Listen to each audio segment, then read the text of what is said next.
Hey, I'm Ash from Simply Planned AU. I'm going to take you on a quick run through this beginner budget spreadsheet or the simple budget spreadsheet.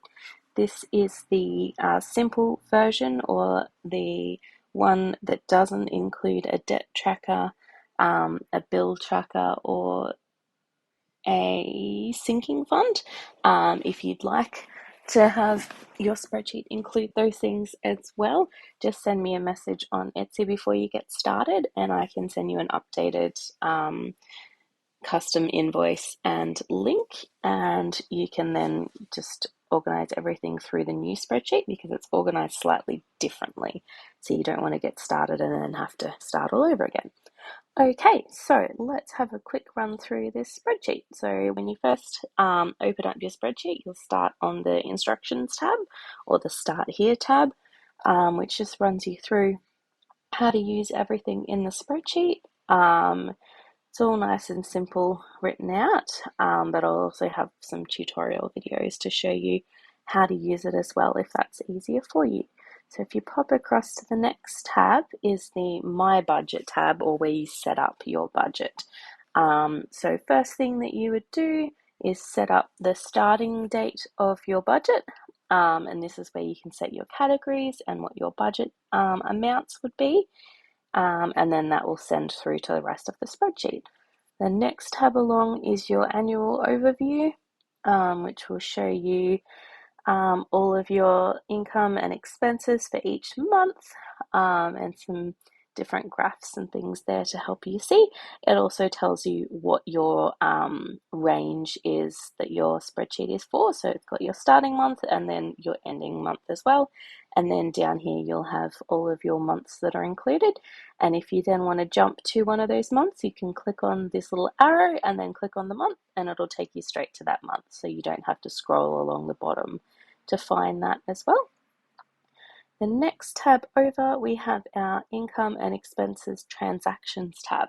So this is the place where you enter all of your spending, all of your income, everything goes in here. And then when you do this, it'll populate through to your monthly and your annual overview tabs. So you just have to make sure you put in your date, your amount, and the category to make it populate properly. And then the same for the income. So if you click on the down arrow, you'll see all of your categories that you set up will show up in these tabs. There we go.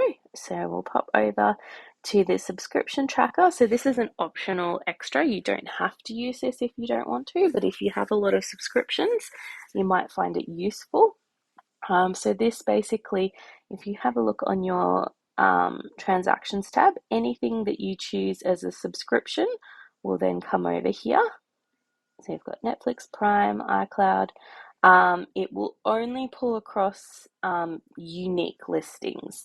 So if you have Netflix listed multiple times each month, it'll only pull the first one, except if you pull it directly from your bank statement and you've got other information there, like a transaction number, a card number, anything like that that is going to be unique each time, then it will pull that transaction for each month that you put it down. So if you want to pull across your subscriptions and you're copying directly from your bank statement, it's best if you rename your things to just Netflix or Netflix 1, Netflix 2 if you have multiple accounts or anything. Okay, so in your subscription tracker, it will bring across the name of it and the amount that it is. And you can then select the category that you want to have it fall under, so you can see a rundown per month of that. And then you can record extra details if you'd like to keep track of things, the day that the payment comes through, how often the billing is, whether the payment's a direct debit or not, and any other notes. Again, this is an optional thing, you don't have to use it. Awesome. All right, let's pop over to the monthly tab. So here, as obviously said, this is your monthly overview of your income and expenses.